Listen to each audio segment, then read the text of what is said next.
talk to the camera during my race, but this is a special case. We just got passed by the broom wagon, the race is over. Toen die groep ontstonden, die eerste en die tweede groep. What's up guys? What's up cycling fanatics? Check out the weather of today. It's gonna be like 28 degrees. We're in the south of the Netherlands for another club competition. 2 weeks ago we lost the first position in the ranking. So today it's on us to get it back. The team is getting ready right here. It's about 150 kilometers over a track that's going to be with a lot of bends, a lot of turns. There's not going to be a lot of wind, but it's going to be narrow roads. So it's important to be sharp today. I'm number 32 today. Pin it on the jersey and then get dressed and check out the last couple kilometers of this race, because there's going to be a local loop, a short local loop, and I heard it's going to be kamikaze for the finish. So it's really important that I know what's coming up, because in the last couple races there was a point of improvement. So I'm gonna try to get the last couple kilometers printed in my brain, so I know when to go in this race. Je kan kijken. It's always so much work to pin these numbers. I can't believe that no one has ever found a solution just to... Why is there no solution to put the number on the... They used to have magnets, but that didn't work. And also have tape, which you can wash. Just do the laundry with the numbers, but in 2 weeks it all washed off and they lost their numbers. So I've seen spray. The... I've seen people with glue spray and they spray it on the jersey. Works, but you end up with a stain.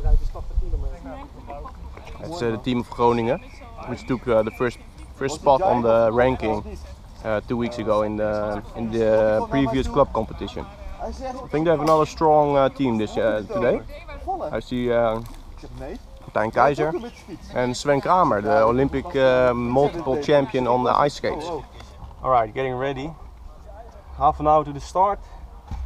It's freaking hot. It's going to be 28 degrees Celsius today. Well, let's do this. Alright, another race. Here's the race footage. 160 kilometers on this club competition. You can see all the data from my cycling computer on the screen. In the left there's the speed, cadence, my heart rate, the distance into the race, and then at the bottom you see the power. At the top right you'll see the track layout. And it was a very, very warm day. Temperatures got up to like 30 degrees Celsius, which is pretty unusual in Holland.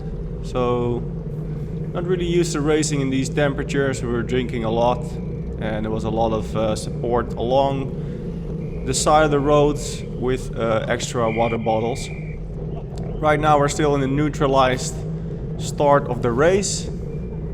And while you're watching these races, if you haven't yet, just drop me a like. Press the like button just below the video and subscribe to the channel, don't forget, so you stay up to date on all these races in Holland and in USA as well. Right here on the left, a nice windmill, really typical Dutch scenery. And I think we are out of the neutralized zone right now. Speed is going up 50 kilometers an hour, and as you can see it's all in a long stretched out field. And that was typical of the race of today. There were so many short turns that the peloton got stretched every time. Went through these left right bends, went through a couple small towns. So it was a little bit harder for everybody, because it came back together into a little peloton and then it stretched out all the way again at these sharp bends and sharp turns. So it really felt like a race. And you can see my heart rate is going up pretty high already, and we're only 4 minutes into the race, but I think that's two reasons. First one is because it's the beginning of the race, your body needs to wake up, so boom, heart rate goes up all the way. And then the second reason is because it was so hot. that my heart rate probably was like 5 to 10 beats higher than usual, just because just to deal with the heat. So most of the roads in this race were very, very narrow, but this part was a little wider. So when it gets wide, the field always comes together, but then before you know it, we had these couple turns, and we'll turn into a small road, and it will get stretched out again, or we'll go through these little villages and stuff. So there was never really a moment of rest. It was always trying to push hard to hold the wheel in front of you. And I try to stay in the back a little bit in the first part of the race, just to not get too tired, and try to save as much energy for the end of the race, because it's pretty much always ends up in sprint. So I want to save my energy for the sprint. And right here we're 50 minutes into the race, and miraculously there hasn't even been a crash. Well, not one that I recorded, at least, but usually it's a very sketchy, well, right there, almost the first crash. Usually it's pretty sketchy in the beginning, especially on these narrow roads. So as you can see here, we're hardly moving through these turns, and then after the turn you need to speed up again to like 45-50 kilometers an hour. So it takes a lot of energy, and it stretches out the field every time. Couple more sharp bends, little towns that we go through, and this was really typical for this day. And then I noticed that in the back it was constantly single file on a long straight line, and in the front it was usually more of a group. So my teammate Jordi, he waved at me like, "Let's go, we're gonna go to the front." So from about this point, like almost half an hour into the race, we started to make our way up to the front a little bit more, because that's really where everything happens, and it's probably a little bit better to stay with the race and to see what's going on. So from here we're gonna move up to the front of the race. And sometimes it's too narrow on the road, there is not really anywhere to go, and then the side berms give you a little bit more space. A lot of the riders do it when they can, when they really want to move up. As long as it's hard-packed grass or mud, it's okay. Right here, just casually doing 60 kilometers an hour to stay in the wheel of the guy in front of me. This race was really flying and crawling. And at this point, the team got together a little bit to move up to the front. And we're still only 30 kilometers into the race, but it really felt like a race. Speed was pretty high, and temperature was really high, so it just made it all a little bit harder. So here you can see us moving up the field, and a couple minutes later we make it to the front. This is the front of the race, 50 minutes into the race, and this is actually where the attacks already really started.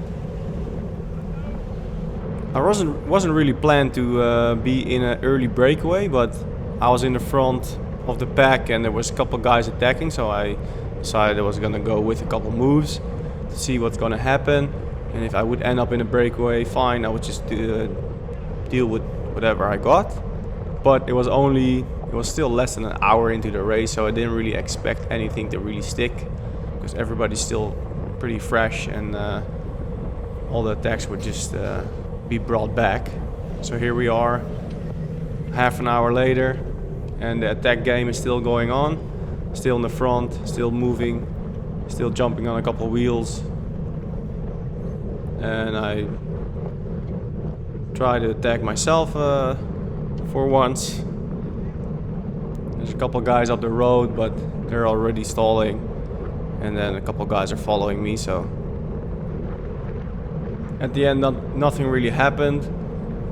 I was working in the front here to try to force a break, but nothing sticked. At this point of the race it wasn't windy enough to really break it up into pieces, and we're only an hour and a half in, so nobody's tired enough to let us go.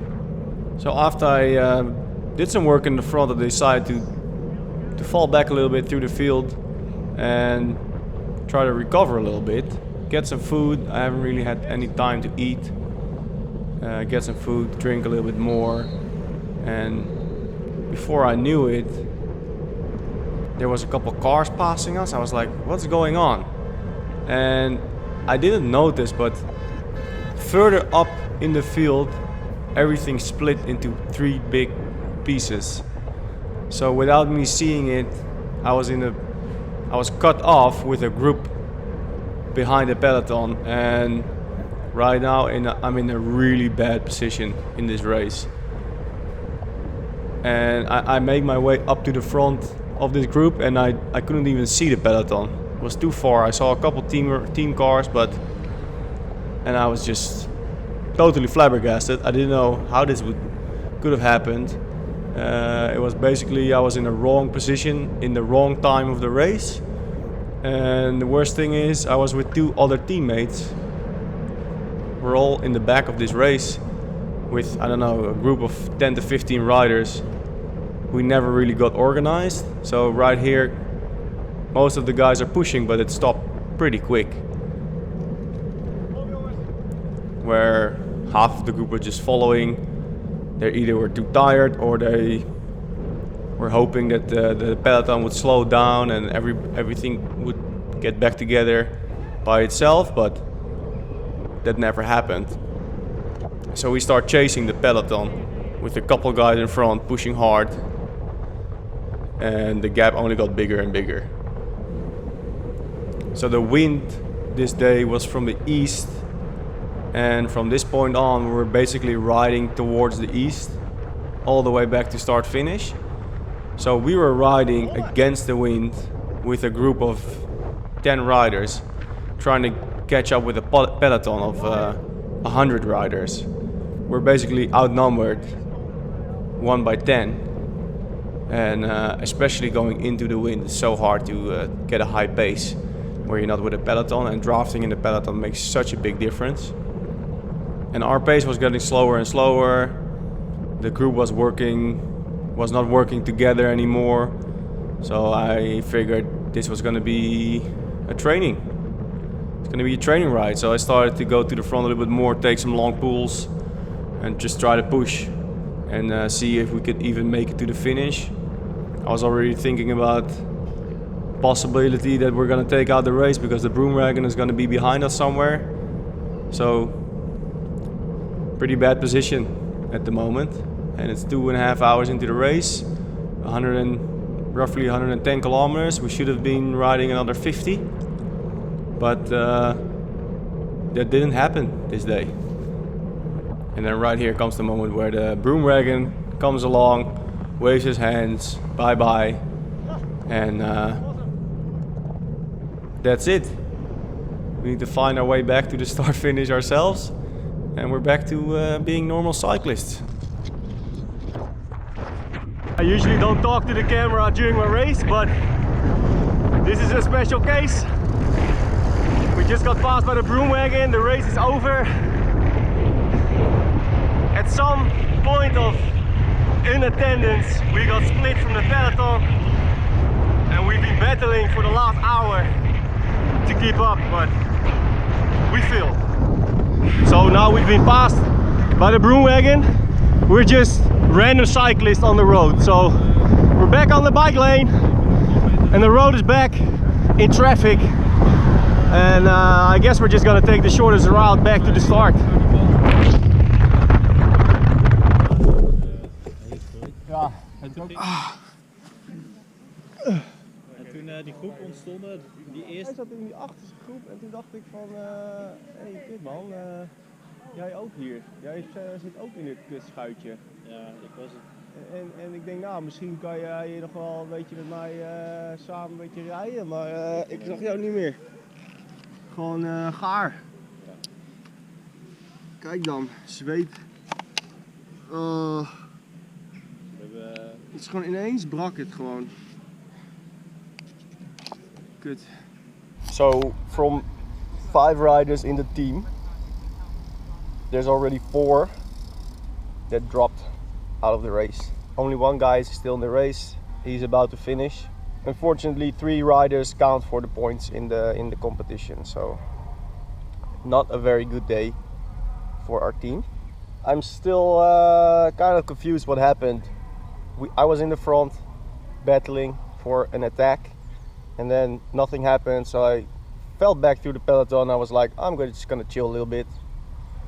And then the next minute, everything split up in 3 groups, and there was a massive gap, and we got left behind pretty much with about, I don't know, 10 riders, and we never got back.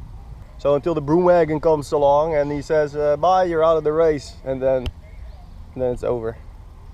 So, shitty day. I guess it was a good training.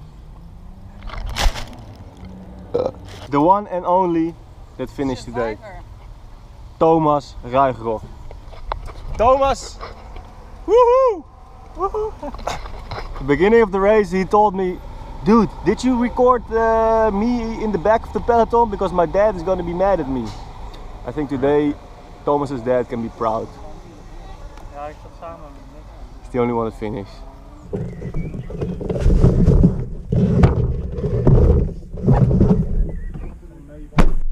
I forgot to mention, tomorrow I'm racing a Criterium of Kortenhoef, Elite, 80 kilometers.